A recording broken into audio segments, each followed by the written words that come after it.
You're listening to the Ask Drone U podcast. You ask, we answer your drone questions. Whether you're here to turn your passion into profit or you simply fly for fun, we're a community of learners and teachers who aspire to achieve greatness. We are Drone U. Good morning, good afternoon, or g'day, wherever you are, whatever you're doing. And we're grateful to have your perky ears. My name is Paul. And my name is Rob. We are very grateful to have your perky ears, and hopefully we can perk them up even more. I just think of Graham from our mapping class. From the UK, Graham? Yes, he was making fun of someone in our class, one of our competitors, and he was just like... That's nice of him. It was, and he was like, every time I think of you, Paul, and I listen to the podcast, I just think of how funny it would be if you just started every podcast with, "We are so blessed and grateful that you are here." And I was like, well, Graham, if the guy's authentic, why are we making fun of him? Okay, never mind. It's kind of funny too. Okay. But in all honesty, we are grateful. And I'm sure our competition is grateful for everyone that goes over there. I would be grateful too.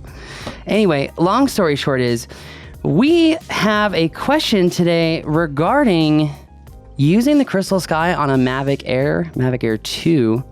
People wondering, how come the video feed is so fuzzy? Well, we're going to talk about broadcast quality, and we're going to talk about why to not expect those high-level features on a lower-end drone.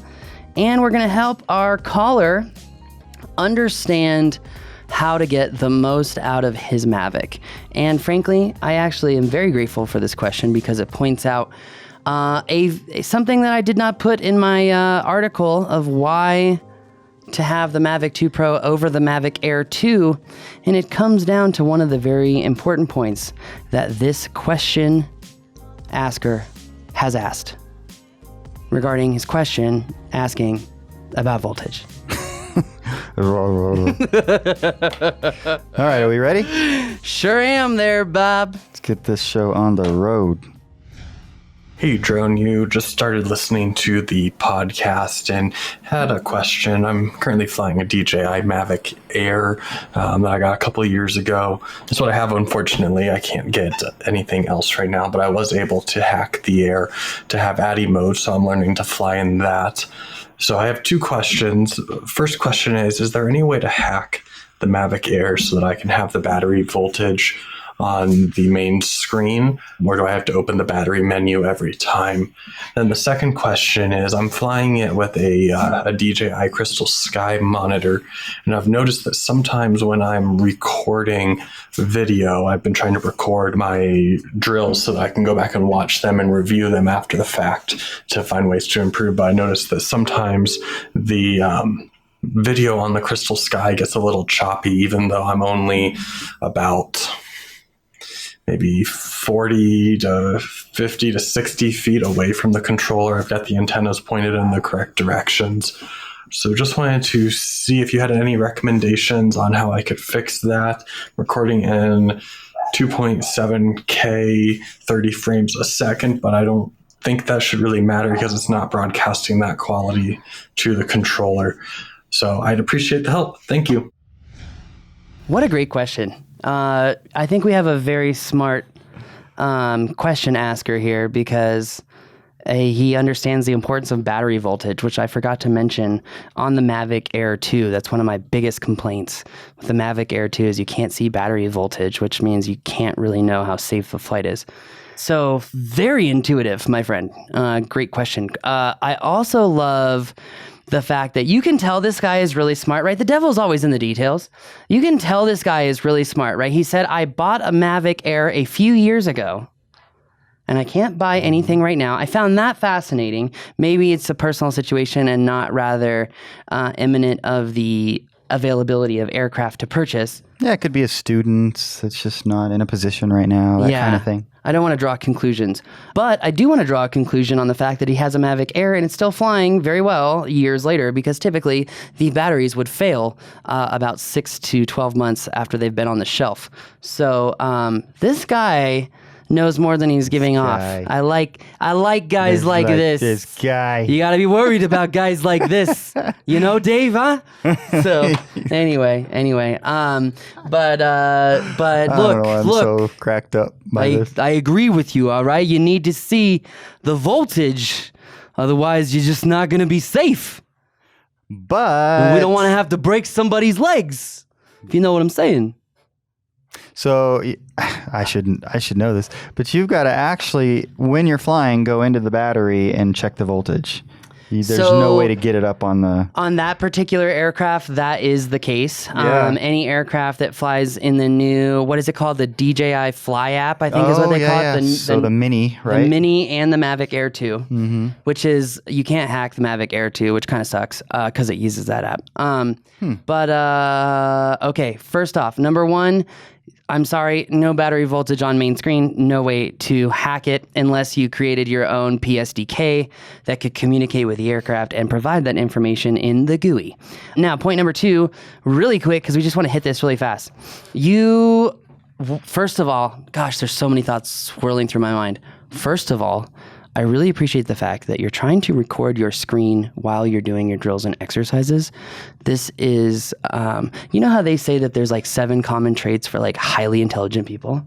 And dyslexia is one of them. This is like his dyslexia. Like this is a perfect example of showcasing a very intelligent pilot. He is certainly willing to put in the time, because it's one thing to go fly. It's another to go back and watch yourself fly. It is another thing to go back and watch yourself fly, but it's the only way to truly understand the level of slow and consistent It's true. operations. I may speak fast, but my fingers, they move slow. So my point, Rob, is that of all, like, we've trained tens of thousands of pilots at this time, and maybe 4 of them have, what if I record my footage and then watch it later? Record your footage, land, turn the drone off, and go watch it, and then take off again. That's the best way to learn. Because when you're like, look, that beautiful, smooth banking turn, and you've been working on it for 3 or 4 days, and then all of a sudden, you watch the footage, only to realize it's not smooth at all. Well, how accurate is the representation on your device while you're flying? Not. Okay, so let's break this down. Why is he getting on that bombshell? Well, here we go. I don't know why. Like, I feel like Jeremy Clarkson just came out. Like, anyway, gosh. It's the end of the day. We're not used to doing this at the end of the day. We're having a little too much fun. I have to get back to my train of thought. Okay, super smart voltage. Watching your own stuff. Watching your own footage, once again, trait of a highly intellectual pilot, because that is the only way to do drills, watch your footage, then go do them again. It's the fastest way to learn super smooth footage, super smooth flight, and ultimate control. Why is he getting that fuzzy footage from his drone? Because the drone is not broadcasting in 2.7K at 30 frames per second. If you buy an Inspire 2, which is used on set and which is used in commercial production just about every day, you typically buy your second remote and then you replace the back to put an SDI converter on there. So it's not HDMI, it's SDI. And if you're not in television and production, don't worry about knowing the difference.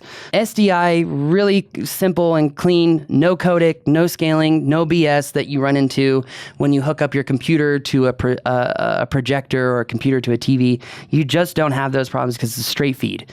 That being said, typically the Inspire 2 broadcasts in 1080 at 59.94 or 720 at 59.94.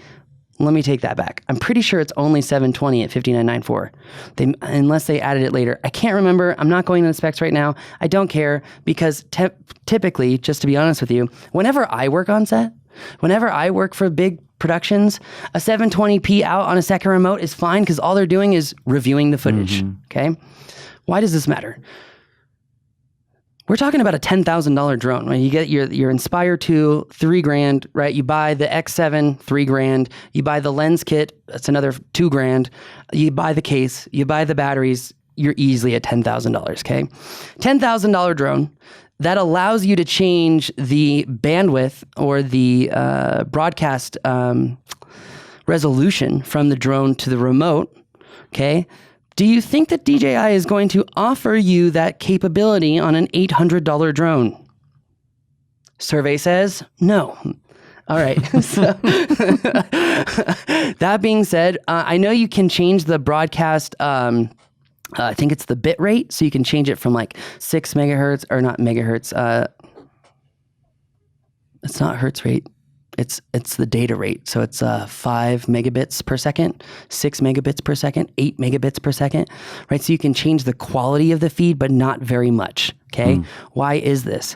Because the Mavic Air does not have light bridge on it, right? It does not have an HD quality signal that even may not, what am I trying to say? It might actually be HD, but it's not going to be like high enough quality that you can record a stream off of and it be perfect and non-intermittent and not have issues. Let me say this even more succinctly. When you are filming footage at 2.7K at 30 frames per second, there's a reason that there is a micro SD card built onto the aircraft. It's because there's no radio interference or, mommy and poppy watching Netflix on Instagram on a Wi-Fi router that's just way overpowered, right? There's no interruption between the camera sensor and the SD card. But when you take that signal that's coming from the drone and you record it on the Crystalsky, what you're doing is recording the broadcast from the drone with all the interference in between that's going into the remote and then that's going into the Crystalsky. Okay, so I understand why he's doing it that way, because he can get his telemetry on screen, right? He can see how accurate are my hover drills, right? He can really gauge so much more of the flight and what's going on by recording that way, but understand that you're never going to get a perfectly clean feed when you record that way, because you are allowing interference to literally be seen in real time versus recording on the drone, which there is no intermediary, there is no interference plausibility when the data is going from the sensor through some cables to a processor to a card. But when you push the video over the air to the remote, it's going to run into problems. Many problems. So I'm trying to understand. So the answer, what is the answer? So his answer to question number 1, can I see voltage? No. Right, got that Answer one. number 2, can I actually record the feed cleanly from the Crystalsky and my Mavic Air? No. Okay, so because you could record directly to the card, but then you're not going to be able to get all the telemetry data and so forth. I love this question. Right? You actually can get telemetry data. You literally can. Well, so that's why I'm confused. That's actually, now I'm sitting here trying to remember, like, did they remove that feature? Because remember, the menus are different on every drone from DJI. And telemetry display on main screen is on every Phantom. It's on every one. It's on every Inspire. And you can get on the enterprise drones where it shows video info on main screen, and that shows you the GPS information. I guess what I'm trying to get at is, can you not go ahead and record it on the card, on the bird, but you're still seeing what's being recorded? Well, he could use, if he was recording on his phone or an iPad, he could AirPlay and record his screen that way. He could also just use screen recorder on his iPhone and record his screen that way. But you're not going to be able to put any of those apps on the Crystalsky. So in that sense, you got to choose your poison. Well, here's the thing. We use the Crystalsky for recording telemetry on main screen all the time. Mm-hmm. What we do is just plug HDMI from the Crystalsky into the switcher and then record it like that. But you're still going to have those intermittent issues with data transmission. I will say this, even when we had data on main screen, when I remember the days of the Phantom, when you would put out that second feed, all it would show you was like height, distance, and vertical speed, and then give you a horizon line with a diamond in the middle. And wherever the diamond was on the main screen was essentially representative of where the home point was. So even if he could do that, I'm not sure it would give him all of the information that he's kind of looking for. Frankly, I would just stick an iPhone on there, make sure you're in the shade and record your screen and make sure all the other apps are closed and you have a decently powerful iPhone. That's how I would do it. But again, I love that this guy is trying to better himself by doing this. Yeah, me too. And I'm like, why are you using the Crystalsky, bro?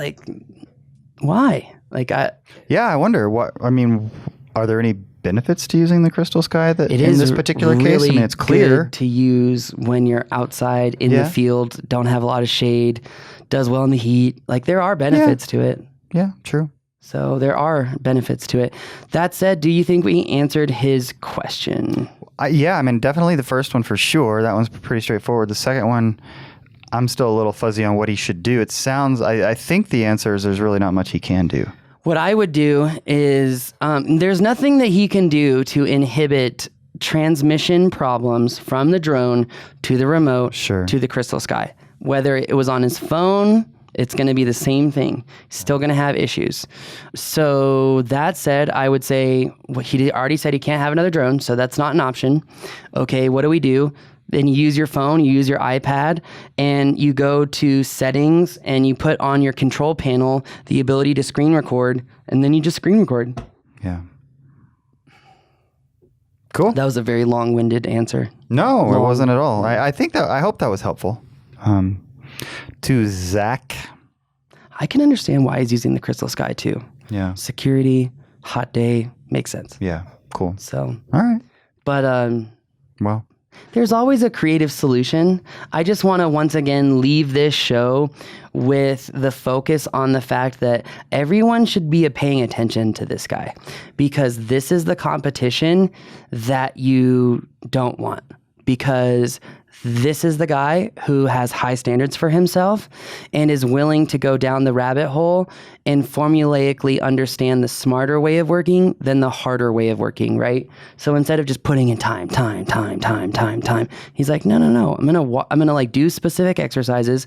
I'm gonna watch those video feeds, better myself, and do them again, right? Kay Anders Erickson talked about this, and it's what Malcolm Gladwell. Oh, you messed it up so much, man. Like, I'm not a big fan of that guy. Lots of mask. Are you talking about the 10,000 hour thing? Yeah. Instead of good practice.